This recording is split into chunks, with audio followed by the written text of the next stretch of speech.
Good morning. How we doing, people? So, running an errand for Miss Lane Eden. She is not feeling well. Feels terrible.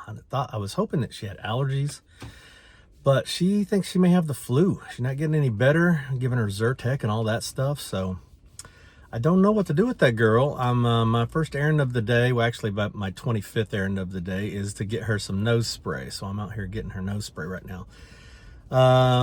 But I do have a plan for you guys. Going to be a lot of me today, not as much her. So if you are only here for her, you can stop watching now. And then all of the people left. I'm going to show you some of the decisions that we have to make and we have made so far in our new remodel rehabilitation of Hope Farm. And maybe you'll find that interesting. I don't know. If you've gone through this, you know there are a billion decisions to make. So today I'm going to share some of those with you. I'm pretty sure I'm dying. I'm dying. Here, pull your shirt down so they can read it. In fact, I don't care. I don't care. That kitten doesn't care either. Oh, shoot, baby.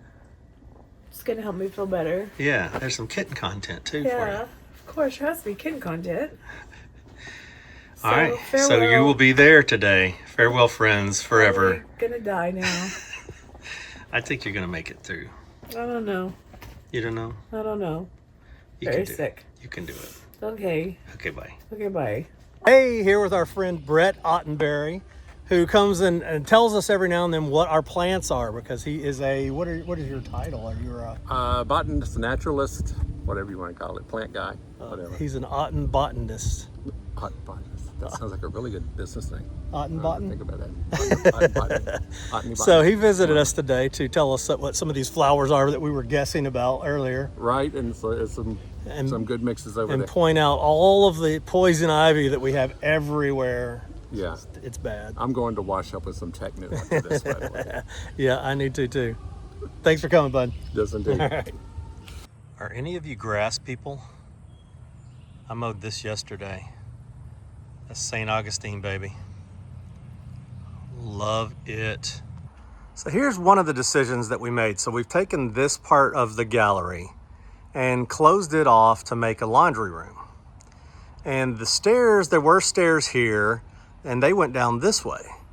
And so we've changed those to go this way, and then this side yard over here will be our dog's yard. So we'll fully fence this in over here. And that's one of the reasons I made this slowly declining staircase, so that my old dogs and my old bones can go up and down it real easily. And so that's one of 100 million decisions. I got more to share with you. Now I'm on the front porch. You can see Lane's got a lot of these windows painted and ready to go. So this door we thought was the right door to go here. And actually, Matthew had started the base coat for a faux finish, faux bois on that door. But then when we tried to put it in, it doesn't fit. So all of the doors have been pulled out at some point or another. And so we got that one mixed up with another door. So now we have to find the right door that goes there. I think it looks just like that one, and we've got several that do. So we have to find the right door that fits that spot, because everything is custom. So many of the doors we have hand stripped, but some of them we took down to New Orleans, where they've got to the bank in New Orleans. They've got a tub that you can actually dip things in to strip the paint off of. And so that's what we've done here. So I think it's one of these doors. I'm not sure which one. We've got to measure and figure it out. So they're just kind of stacked in the L, along with all of this. Still pretty chaotic job site, but we're getting there. But we don't throw away lumber because we always need it. So we're in what's going to be our main bathroom. So this is the front of the house. If you're looking at the front of the house, this is the far right. It's that window that's 9/9, the only one. And there are some clues in here that I wanted to show you. If you came on tour, you probably know all these, and it's probably been mentioned at some point or another. But there are some clues that make us think that this wall could be somewhere between 1723 and 1775. So a much older wall than is the original room, which is right next to us, that we think is 1775.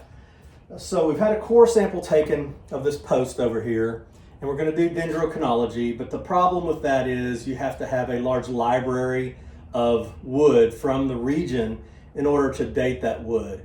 So dendrochronology is the dating of wood, basically. So we can't get a date on it yet, but we had the core taken. Now, another thing that we're gonna do, because at the bottom of, under this window, I don't know if you can see it, I'll get a close up of it. You can see we still have 2 batons of the original bousillage French building technique. And so those batons are really important to us, that people see those and learn about that technique.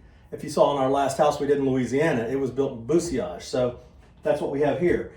We, I think, are going to, this is one of our decisions, are going to leave this open with plexiglass underneath this window. Now, this is going to be our potty closet, so it's not going to be seen by everybody that comes over, but when we give tours, we can open that up and show people what that looks like. And that's real important to us. It was a fun, interesting, educational tour as you took of this house while everything was wide open, because we could teach you so much about the timbering and how this house was built. So we want to leave that there so people can still see how it was built, and let them see Baton for the first time, probably, because most people haven't even seen the inside of that building technique. So many other clues why this may be an old wall. The header is actually 8.5 feet, where it's 12 feet right next to us here. And the window and the door, so many things that make us think this could be much older. And so we want to preserve some of that and allow people to see that. So we're going to actually put a plexiglass pane in. So I wanted to walk you through some of the decisions we made in this bathroom closet area, because to get all of that in here, it's actually a little bit tight. And so we had to make some good decisions to make things fit. So what we've got on this side, and I'll show you the other side here in a minute. So this is all closet space. Below it will be drawers, and then this will mostly be our hanging clothes. We've got more closet space on this side with drawers again on the bottom. Then more of a series of drawers and shelves probably on this other side. But here in the corner, we're going to have a series of Lazy Susans, because it's going to be harder to access that corner. But the Lazy Susans will have all of our shoes, so we'll just be able to rotate that around and get the shoes that we need. Above it, we've got about 2.5 feet, and we're actually going to put a library ladder and some railings up there, so that will be more long-term storage up there, but we've got a lot of room and wanted to use that for storage as well. There's a lot of storage under the house, but as far as storing anything that you want climate controlled, there's not a whole lot in the main house, so we're maximizing everything we can in this room. I'll also show you around the bathroom so that you can see where all of those things will be placed. But we're pretty excited with this. We're going to end up doing mostly like a paneled wood everywhere. So all of the doors will be a paneled wood on this side of the room as well. And it will look very high-end, beautiful finishes, we hope. So this is the sitting room and then the bedroom here. And so this is the bathroom off of that. Now that wall at the far end there is the one I was telling you about. That could be the very old wall, but this is our closet system. So you can see above the closet system is the extra storage that we've got. But most of our clothes and everything else go in this area here and in this area here. We'll also have some large furniture that we can put folded things in the bedroom, but most everything goes here. So we've also got a bathtub that sits right there in front. That's what that drains for, right in front of the fireplace. Our vanity is here. And like I said, that's the potty closet, and this is the shower. So that's Eddie using paint station, which is a fantastic tool.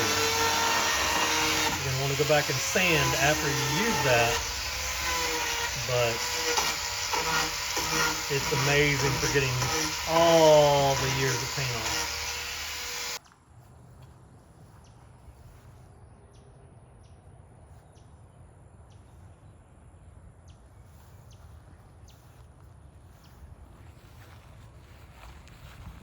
Love this yard so much.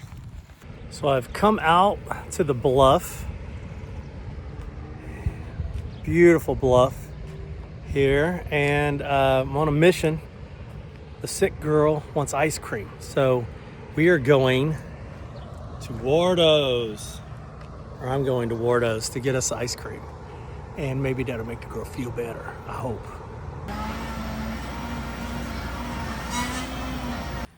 Do you ever wonder why I wear a blue t-shirt every day and think to yourself, this guy must really smell bad because he wears the same shirt every day? I've got like 5 of these. I buy them at Walmart for $5 and they're comfortable and I like the color. So I wear blue t-shirts just about every day when I'm working on the house anyway. That's the story of the blue t-shirt. So I'm putting the last weights in these front windows today, and it just occurred to me that this was put in 1830 and may not have been touched since then. You know, it probably never got rewrote. So this weight hadn't touched human hands for almost 200 years. So I know a lot of you love that, and that's why you're here.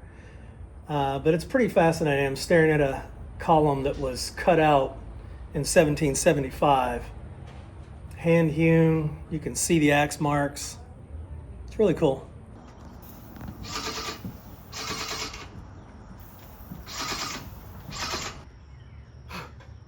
Somebody got into the paint. Paint got on him. He's doing a good job, but it's all over him. No. Well, one thing the sick girl can do at least is open presents. You get a present? I did not get a present. You didn't get, who got a present? But the Hope Farm Kittens got a present. Hope Farm Kittens. From our Probably friend. showed way too much in that clip just then, but who knows? Everybody knows where we live That's at this true. point. It's from our friend Scott at Restoring Your Historic House up in Maine. So this is the first gift any of our pets have ever gotten, I think. Your kitten's about to start scrolling on your phone.